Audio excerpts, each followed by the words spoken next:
Fala, meu lindo, minha linda, não seja precipitado, ou o preço de ser precipitado. Essa é uma palavra que eu quero muito que você ouça até o final. Se livre das distrações e fique com a gente. Vai ser importante e vai ministrar ao seu coração. Eu só quero te pedir um favor. Se você ainda não é inscrito no canal, se inscreva, meu lindo.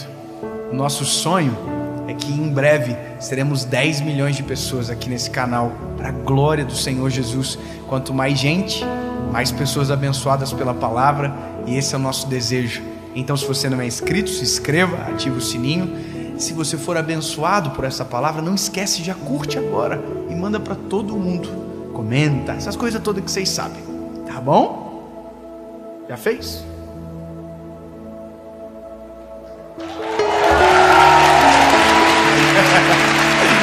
Vambora! Eu tô gostando demais de vocês. Vocês são muito lindos. Obrigado. É verdade esse bilhete. Êxodo, capítulo de número 15, versículo de número 22, diz o seguinte: olha, assim Moisés trouxe Israel do Mar Vermelho. Lembra? Eles estavam lá.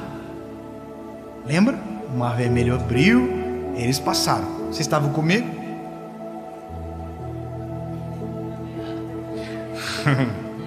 E eles saíram para o deserto de Sur. E foram 3 dias pelo deserto. E não encontraram água. Não encontraram. Aí, quando chegaram a Mara, não puderam beber as águas de Mara, porque eram amargas. Por isso o nome foi chamado Mara. E o povo murmurou contra Moisés, dizendo: o que beberemos? E ele clamou ao Senhor, e o Senhor lhe mostrou uma árvore que, quando ele lançou nas águas, se tornaram doces. E ali fez para eles um estatuto e uma ordenança, e ali os testou, e disse: se diligente ouvires a voz do Senhor teu Deus, e fizeres o que é reto à sua vista, e deres teu ouvido aos seus mandamentos, e guardarem todos os seus estatutos, não colocarei sobre ti nenhuma dessas doenças que eu trouxe sobre os egípcios, pois eu sou o Senhor que te cura. Agora olha que doideira. E chegaram a Elim, onde havia 12 fontes de água potável e 70 palmeiras, e acamparam ali junto às águas. Meu Deus, meu papai, meu lindo, isso aqui, quando eu entendi esse negócio, eu fiquei, sabe quando você fica perplexo? Que você fica, Jesus do céu. Você precisa entender uma questão geográfica que é esclarecedora para você ter a noção do que está acontecendo aqui. Olha aqui. O povo estava preso no Egito. O povo foi liberto do Egito. O povo passou o Mar Vermelho. E agora o povo estava no deserto. Fechou? Indo para onde? Canaã. Mas agora olha que interessante.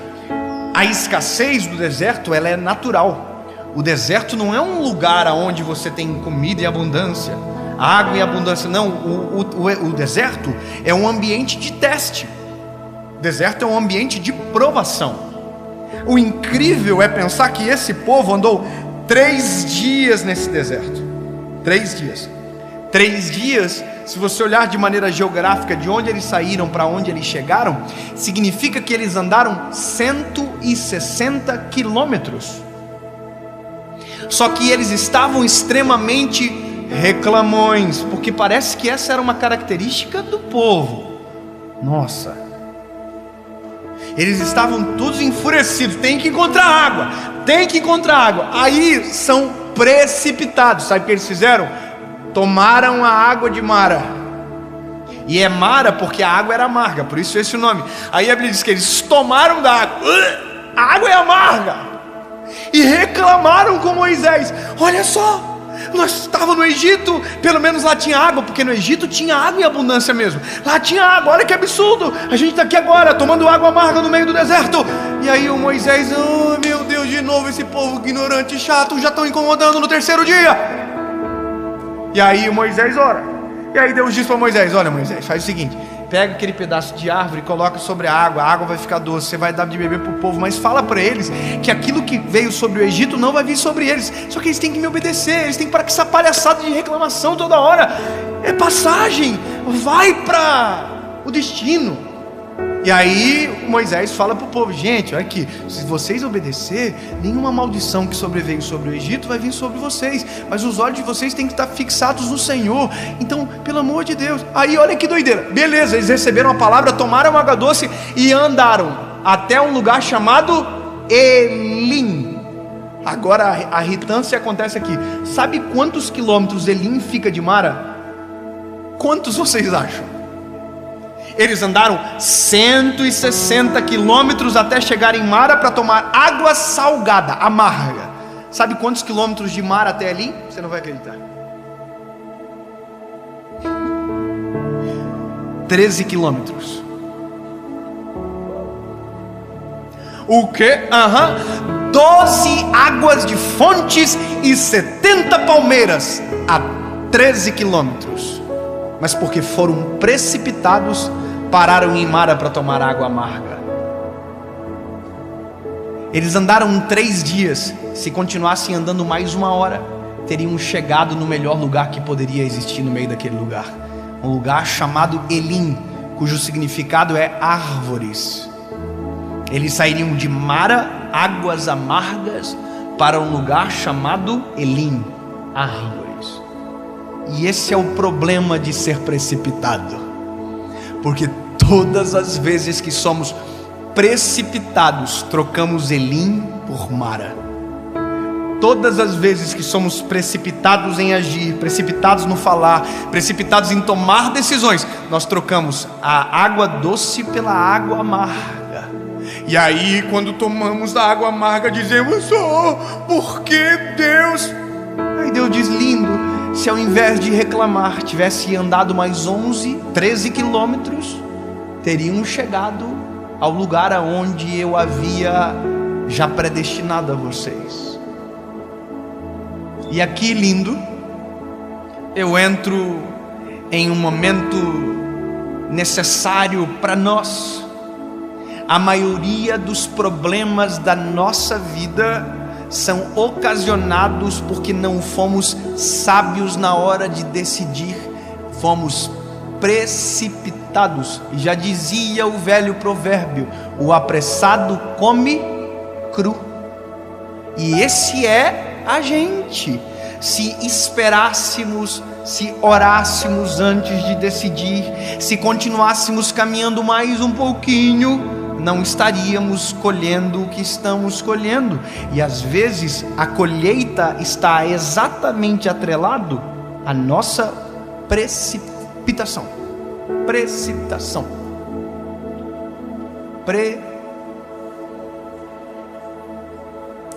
Precipitação. Precipitação. Saiu. Glória a Deus. Entendeu? Para pensar. Simples. Analisa você. Analise a sua história. Perceba o que você vive e tente encontrar o porquê você está vivendo o que vive. Você vai encontrar uma decisão sua no meio da história. Para quem casou mal, é só você olhar a decisão que tomou. Foi você que escolheu o bebê. Se tivesse esperado 15 minutos, o príncipe tinha chegado, mas preferiu o sapo. Agora aguenta. O mesmo vale para o príncipe que estava atrás da princesa e casou com a Fiona.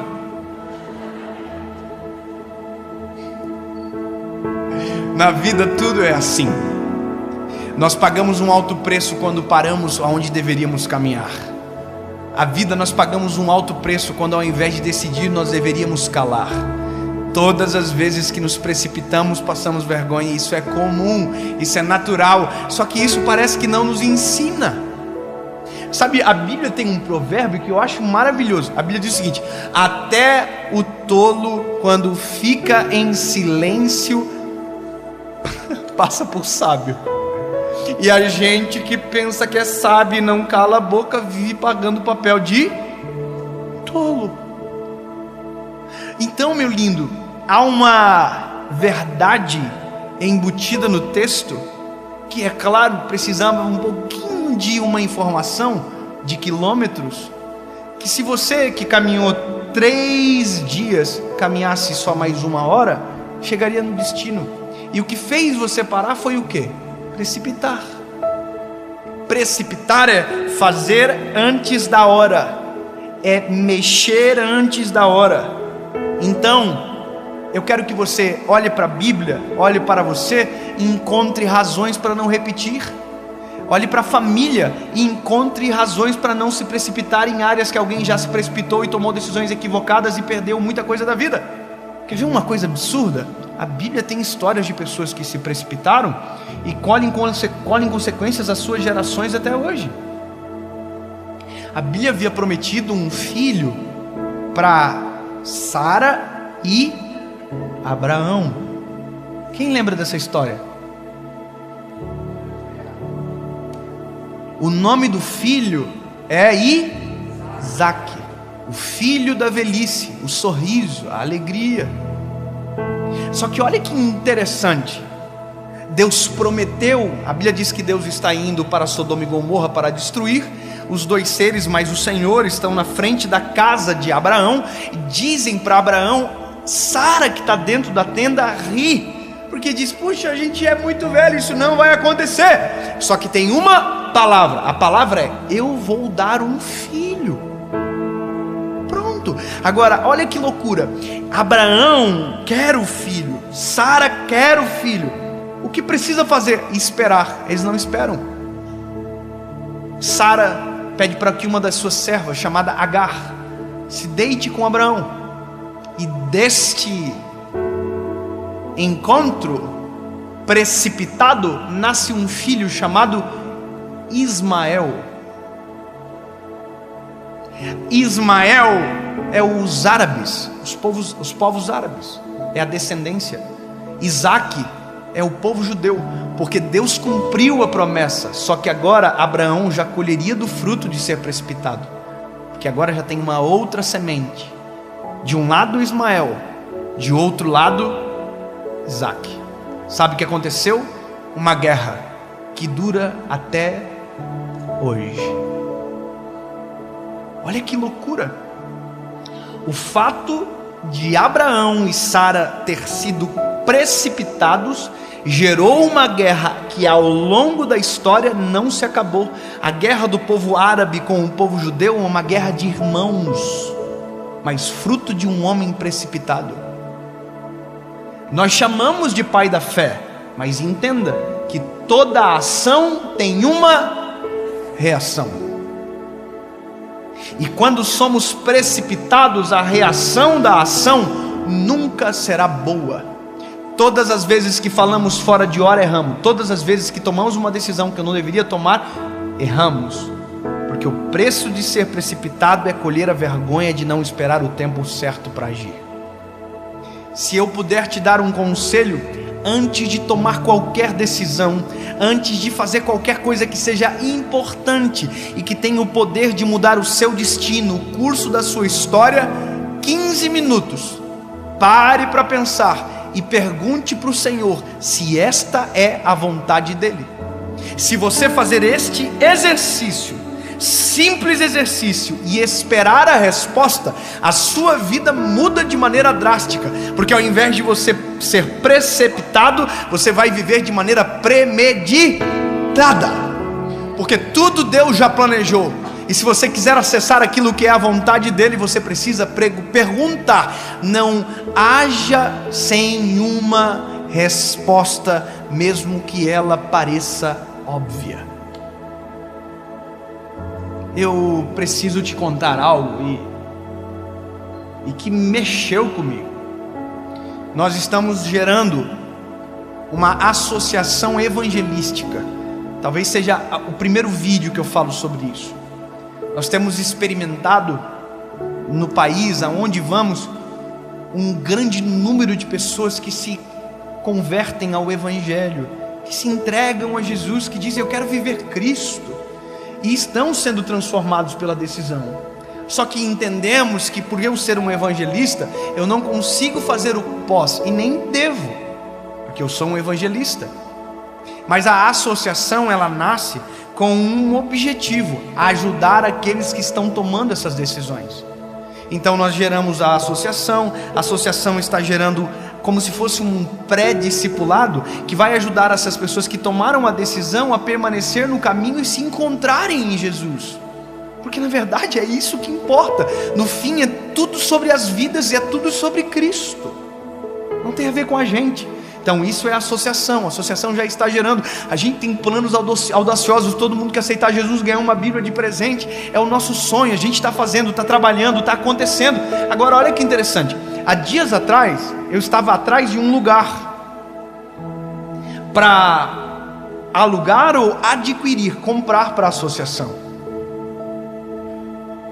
E agora, olha que tentador, eu recebo uma ligação de uma pessoa muito próspera e de um amigo que perguntou para mim: David, como está a associação? Eu falei: está tudo bem, está acontecendo, tudo está pronto, tudo aprovado, Deus tem abençoado, a equipe é maravilhosa, está lindo. Ele falou: você já tem um lugar? Eu falei: eu estou atrás desse lugar. Ele me disse: encontre o lugar que eu vou dar o prédio para vocês. Eu disse exatamente igual você: glória a Deus. E eu encontrei um prédio, 3 milhões de reais. Liguei para ele e falei: irmão, é 3 milhões de reais o prédio. Ele falou: pode comprar. Eu disse igual a você: glória a Deus. A única coisa que eu não fiz foi perguntar para o Senhor. O fato de ter condições não significa que essa é a melhor decisão para se tomar.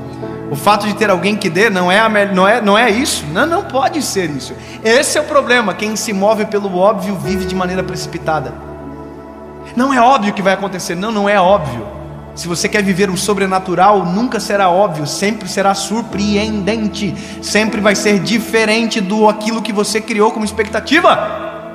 Permita Deus surpreender você, pelo amor de Jesus. Eu vou dizer de novo porque eu amei falar isso. Permita ser surpreendido por Jesus, porque isso é maravilhoso. Não tente viver pelo óbvio. O óbvio sempre será boring, chato, por mais que pareça legal. Irmão, eu fui ver o lugar, lindo, maravilhoso, achei um espetáculo. Só que quando eu estava descendo assim a rampa do lugar, o Espírito Santo falou no meu coração: assim? Sem nem me perguntar? De maneira clara eu senti isso no meu espírito. E aí o corretor de imóveis perguntou para mim: e aí? Vai ficar com o prédio?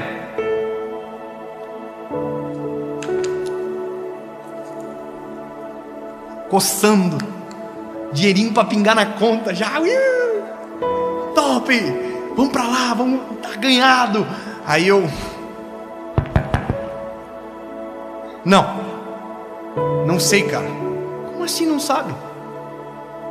Aí eu falei isso aqui: eu preciso que Deus fale comigo.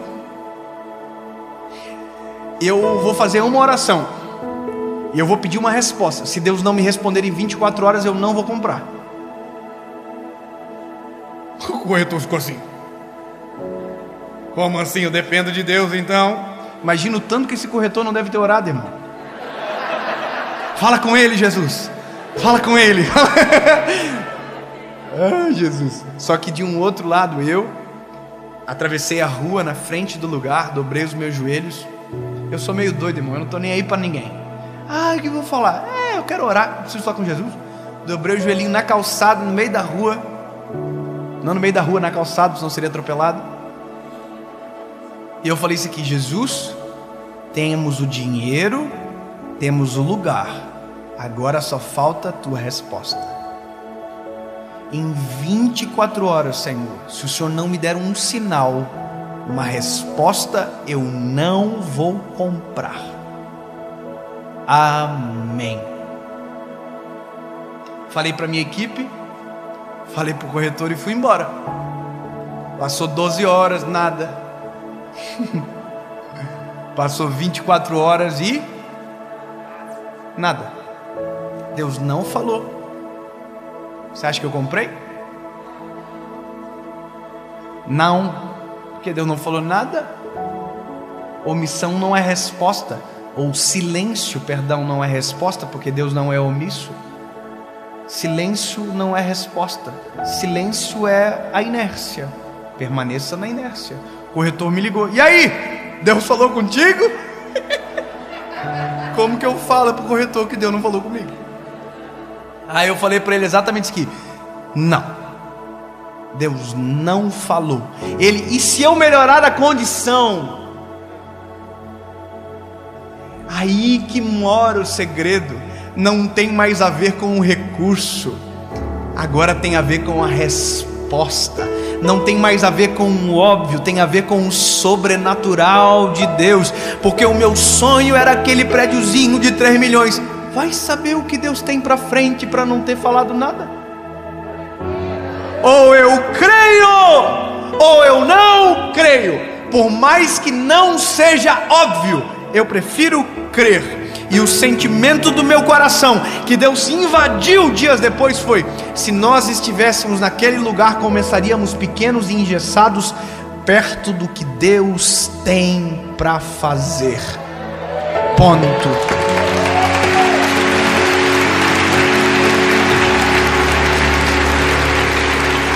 Grave o que eu vou te falar.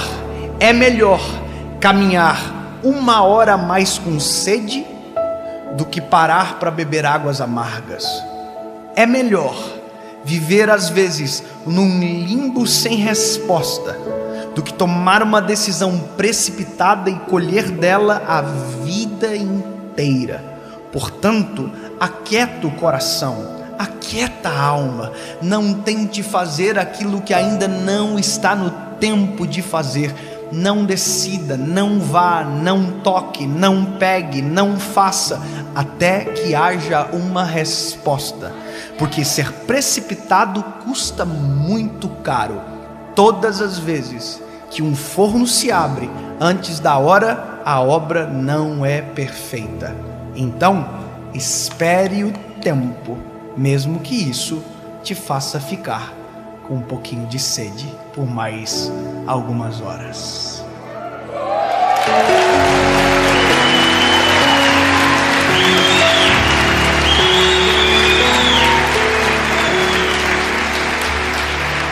Jesus, abre os nossos olhos, Senhor. Não permita que sejamos apressados a ponto de atrapalhar a Tua vontade, a ponto de boicotar os Teus planos sobre nós, Jesus. Pelo contrário, abre os nossos olhos. Nós queremos a Tua vontade plena, perfeita e agradável. Esse é o nosso desejo, em nome de Jesus. Amém.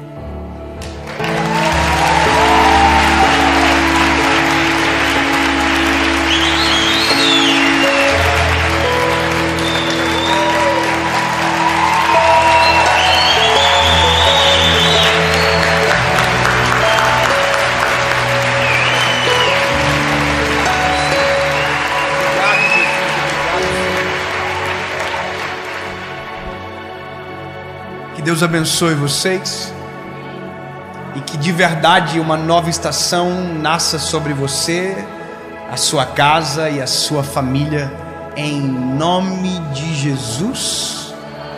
Amém.